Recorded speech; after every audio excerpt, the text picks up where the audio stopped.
को देखकर जो बदतमीज लोग हंस रहे थे, उनके घर में थोड़ा सा भगवा लग गया तो रोने लगे। अभी 2 दिन से रो रहे हैं, बोल रहे हैं ये फिल्म यूट्यूब पे डाल दो। मैंने कहा ले डाल दी यूट्यूब पे, दिल्ली दंगों की डॉक्यूमेंट्री डाली है यूट्यूब पे, भी जाके देख के आना।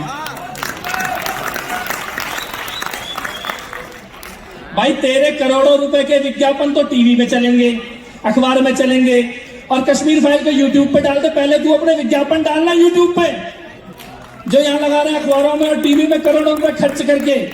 लेकिन दुर्भाग्य देखिए, कौन सी जुबान, कौन सी भाषा हमारे देश में बोली जा रही है। कश्मीर में हिंदुओं का नरसंहार नहीं हुआ, ये आज तक केवल पाकिस्तान बोलता था। कश्मीर में हिंदुओं का नरसंहार नहीं हुआ, ये केवल आतंकवादी बोलते थे। पहली बार इस देश के अंदर विधानसभाओं में बैठ के लोग ये बात बोल रहे हैं कि नरसंहार नहीं हुआ, यानी आतंकवादियों की भाषा, पाकिस्तान में बोले जाने वाली भाषा दिल्ली की विधानसभा के अंदर बोले जाने की बेशर्मी की जा रही है इस देश के अंदर। एक ऐसे समय में हम नववर्ष में प्रवेश करने जा रहे हैं, ऐसी परिस्थितियों में नववर्ष में प्रवेश करने जा रहे हैं। इसीलिए हमारी एकता, हमारा संकल्प, हमारा संगठित होना आज और भी ज्यादा जरूरी है, क्योंकि सामने जो दुश्मन है वो अलग अलग भेष बना के खड़ा है। उसका नाम हिंदू हो सकता है, लेकिन उसकी जुबान जिहादी जुबान बन चुकी है। इसलिए हम लोगों की एकता होनी जरूरी है, इसीलिए अनुशासन होना जरूरी है, इसीलिए प्रमोद जी को सुनने के लिए इंतजार करना जरूरी है।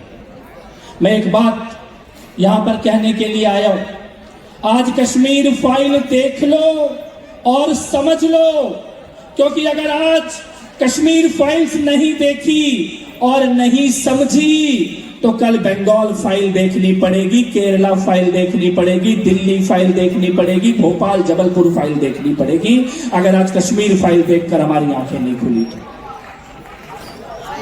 बोलो ये सच है कि नहीं है? वो नारे लगाते थे ना, और अभी बोल रहे हैं कि इतनी पुरानी बात को दोबारा क्यों उठा रहे हो।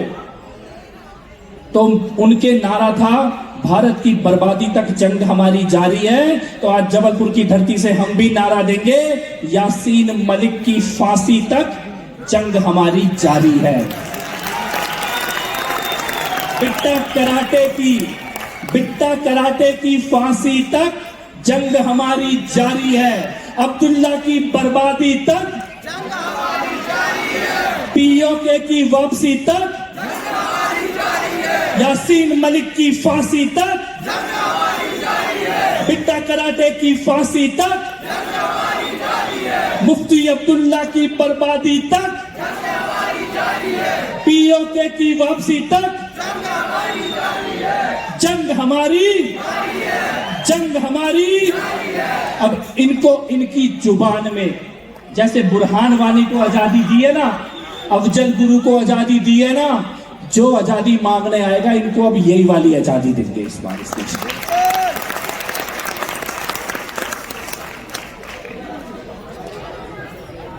मैं एक गंभीर बात जरूर यहां पे कहना चाहता हूं कि लव जिहाद से, धर्म परिवर्तन से, लैंड जिहाद से, इस प्रकार के अगर आक्रमणों से हमें लड़ना है तो केवल बोलने मात्र से काम नहीं चलेगा, एक दूसरे के साथ खड़ा होना होगा।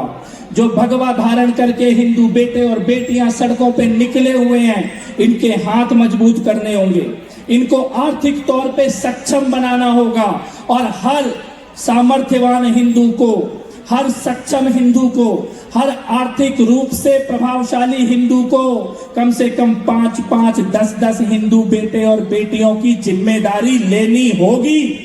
तब कहीं जाकर ये दिन आएगा जब हम समर्थ रूप से इकट्ठे खड़े होंगे एक धर्म के रूप में।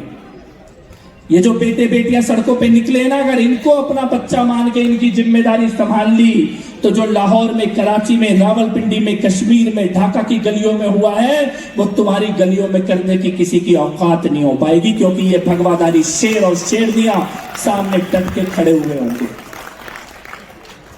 तो इस प्रकार का संकल्प लेकर आने वाले हिंदू नववर्ष में एकता का संकल्प लेकर, संगठन का संकल्प लेकर, हर हिंदू को अपने परिवार का हिस्सा मानने का संकल्प लेकर, भगवान श्री राम से प्रेरणा लेकर वन में रहने वाले, जंगल में रहने वाले, पुरातन संस्कृति का पालन करने वाले हर व्यक्ति को अपने से जोड़ते हुए ऐसी सशक्त सेना का निर्माण करना है कि धर्म के ऊपर हमला करने कोई भी रावण आए तो हमारी मजबूत सेना इकट्ठे होकर उसके सामने खड़ी हो नजर आए। इस प्रकार की सेवा का कार्य अतुल जसवानी जी कर रहे हैं, हिंदू सेवा परिषद कर रही है। मैं बार बार उनके इस कार्य को नमन करता हूं, आपके समर्पण को, प्रतिबद्धता को नमन करता हूं और एक नारे के साथ प्रमोद जी को सुनने के लिए अपना स्थान लूंगा। एक बार जोर से दोनों हाथ उठा के नारा लगाएंगे, भारत माता की, भारत माता की, भारत माता की, वंदे वंदे वंदे। बहुत बहुत आभार। जय श्री राम।